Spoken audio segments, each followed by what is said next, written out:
Hi, it's Leah Sandals in Toronto, Ontario, and it's March 17th, 2020. I'm looking out an east facing window.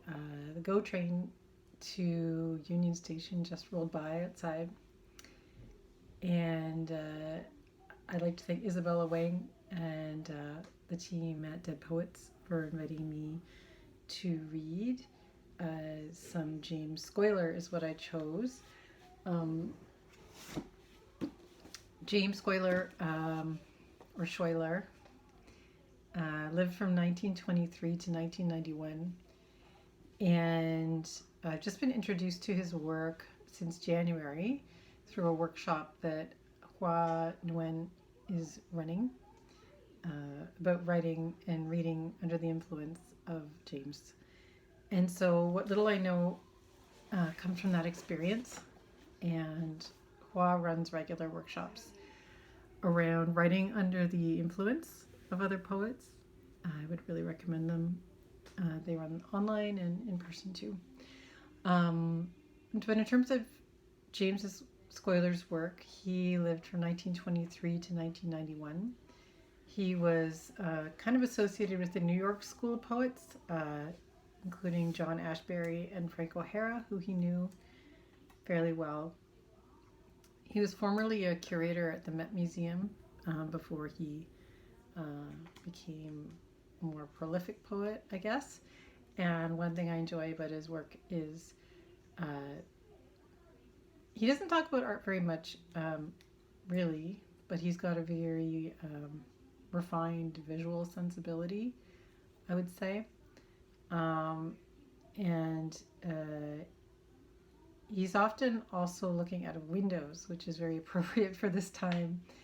There were times in his life when he was institutionalized, and so that was part of his experience, as well as times that he couldn't leave the house, or like the Chelsea Hotel where he was living for a while.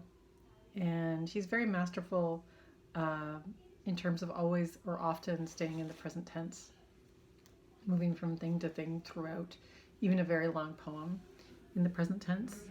And anyway, I'll read a little bit of his work from the collected poems.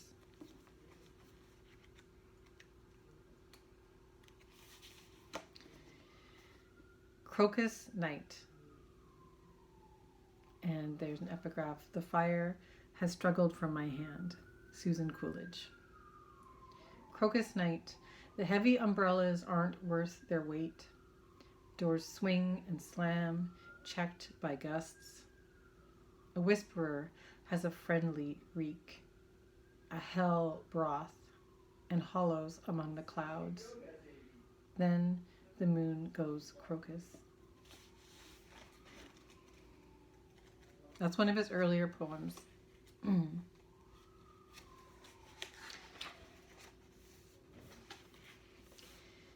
Gray, intermittently blue-eyed hero for Bill Berkson. Woolly-cheeked wink flasher, a bop on your bunions, splintery toothpick. And all for what? Because your fog, rhetorical fog, leaning on a window asking, can you bear to go on living with me for your friend? Sure, in camel dung fug. Speak kindly to the fog. It won't hurt you. Deep in its penetrable blank unclarity, you see the little frizzy-headed maid in Umberto D, knocked up, grinding coffee, and from ducts in rain rivulets seep to slow tears. Fog, loquaciously, all over the lot. Let's impanel and discuss cinema sentiment wounds. Are they worth it? But the fog is busy, too busy to reply, absorbed in sweater molds and pill disintegration, aspirin, big deal, sinus packing, gotta pack my sinuses, make my getaway. Albergo Turistico Milano, reserve me a single with shower and fog view, love to the Manzionis. The fog, it could not care less, lies down doggily, vast as an intergalactic pooch. We think its grandmother was a setter. An amorphous asexual heredity on the absence of whose sexual parts I gaze with unlinnean apathy. The genitalia of plants we regard with delight, of animals with abomination, of ourselves with strange thoughts. My own remind me of a ruby-crowned kinglet, but let it pass into the fog. Fog, you stand, sit, and lie, accused of an overwhelming list-making thoroughness, great as the great beneficent Swedes who collected records of men who had deceived their wives and had in turn been deceived by them. Fog, you are like the tedium you recall. Walking across Central Park, it was beautiful this morning. I know, she glassily grimaced, just like a Chinese painting. Thanks, Fog. It's handy getting to know someone so instantly you don't want to know them any better or further. Fog, you may go now. It's time for all good little angels to go upstairs and fly, blueward through blue.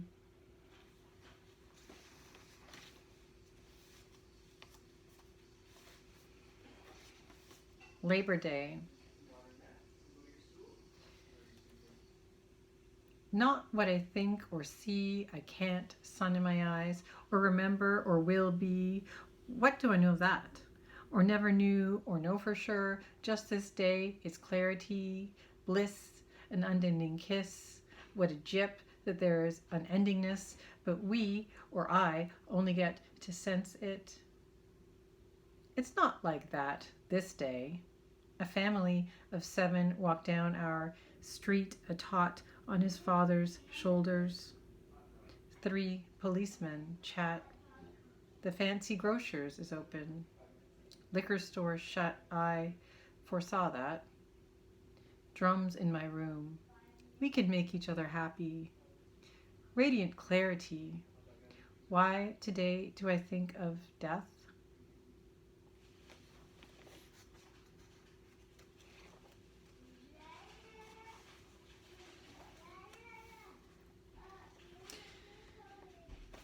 There's a series in here in this collected called the Payne Whitney poems from when Schuyler was in an institution with the name Payne Whitney.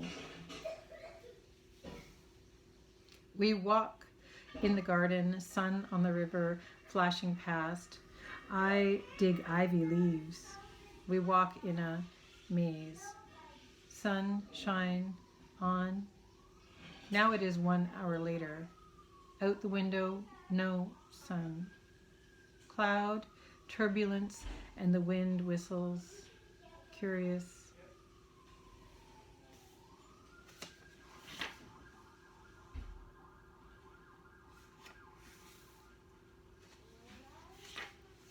February 13th, 1975. Tomorrow is St. Valentine's. Tomorrow I'll think about that. Always nervous, even after a good sleep I'd like to climb back into. The sun shines on yesterday's new-fallen snow, and yestereven it turned the world to pink and rose and steel blue buildings. Helene is restless, leaving soon. And what, then, will I do with myself? Someone is watching morning TV. I'm not reduced to that yet. I wish one could press snowflakes in a book like flowers.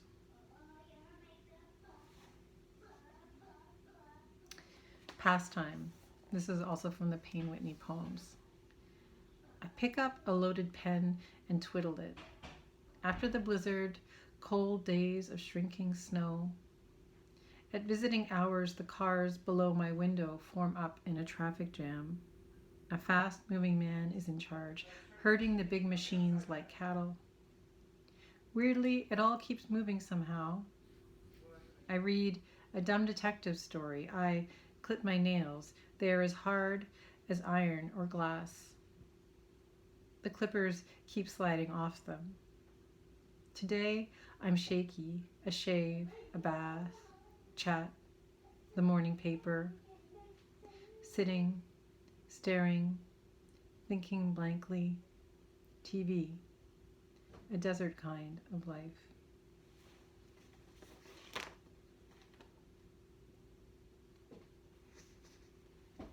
One more. White Boat, Blue Boat. This is a later poem for High Whiteston. Two boats parked and posing in the sun-struck winter landscape, rough grass bare with green washes. Against self-colored bark, lithe twigs end in red buds. You can't see it, the red, and when you do, you can't not see it, against a scaling trunk that, higher than 3 men on each other's shoulders, becomes more trunks. Beyond, marsh grass and reeds scratched swiftly in. A woman goes by, her dog too, in short lopes, a mutt.